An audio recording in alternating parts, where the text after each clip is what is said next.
Blue 58, go!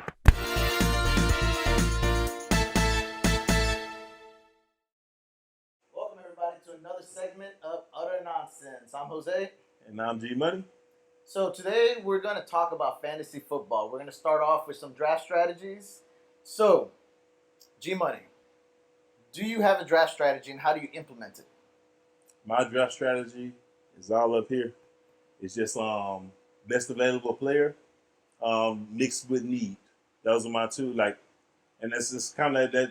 It's hard to quantify, right? But it's just who's the best available player at the time. When my draft is coming up, I lean towards wide receivers now more so than running backs because the league is a passing league. So I know you still a traditionalist. Yeah. So let's mention this as well. We're talking about 12-team, 1-point PPR. Like a standard 12. So, I mean, I can understand that why you would go wide receivers. That 1-point PPR is nice, especially when you have, a target beast. Yeah. But, all right.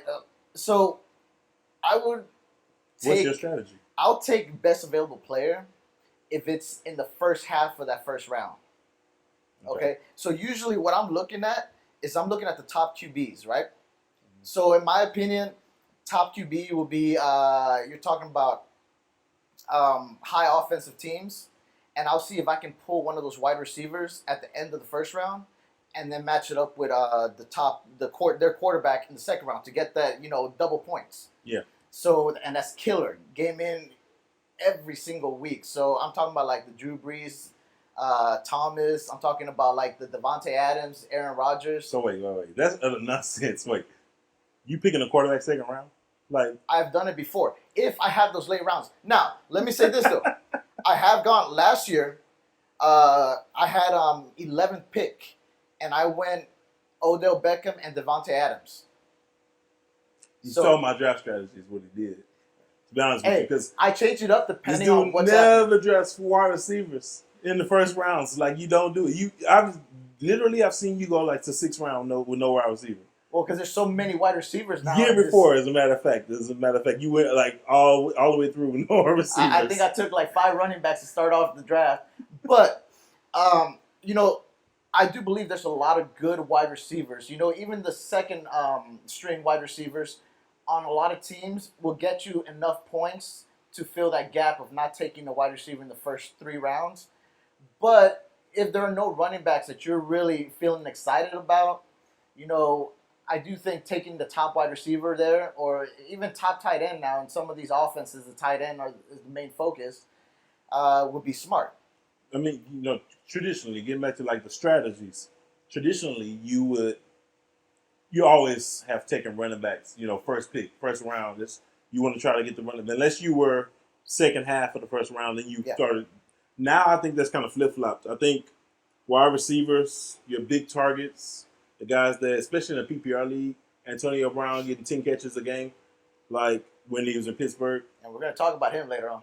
Would be my target. Now, in today's league, it's a passing league. It's not the same. Like running backs, Jerry Jones is onto something. Running backs, they matter, but not as much as they used to. So I think you can get a streamer running back, a Lamar Miller, somebody else in the middle rounds that's not going to be great, but every now and then he's going to have a good game. As long as you got one of the top wide receiver targets, my strategy is to target wide receivers first, then running backs, which is blasphemy to a lot of fantasy football strategists. I couldn't get the word out. That's blasphemy to a lot of them, but wide receivers, baby. If you can get Antonio Brown, I don't know about this year, Antonio Brown. He's tripping right now with this helmet.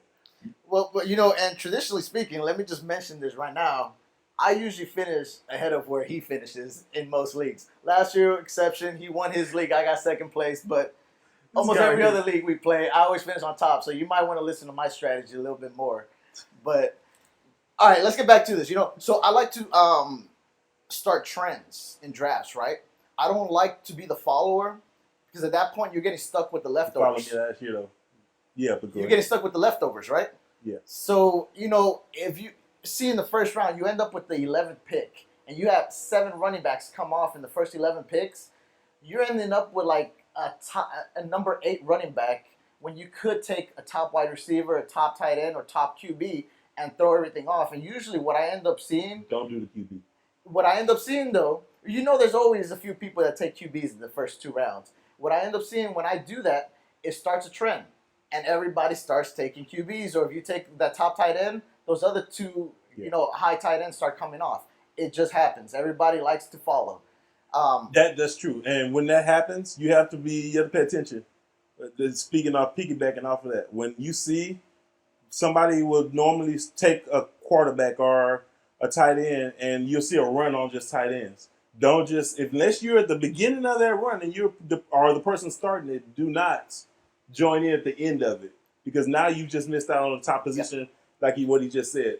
And I love it when I see that happening, because the moment I see somebody go run on one position, I see that same position has been picked 7 or 8 times in one round, then I already know that I'm going to have a high draft pick somewhere else on another position that I can switch to. And I love it when that happens. So when you see that happen in your draft, make sure that you do not pick that same position if you're not in the first 1 or 2 or 3 of that run.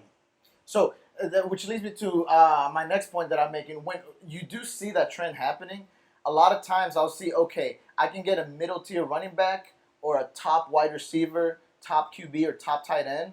I will purposely take those positions, even if I leave myself without a running back or whatever position you're talking about, because I know those middle tier running backs, even though it's the best available running back, will still be there in the next few rounds, because there's about maybe 10 of those middle tier ones.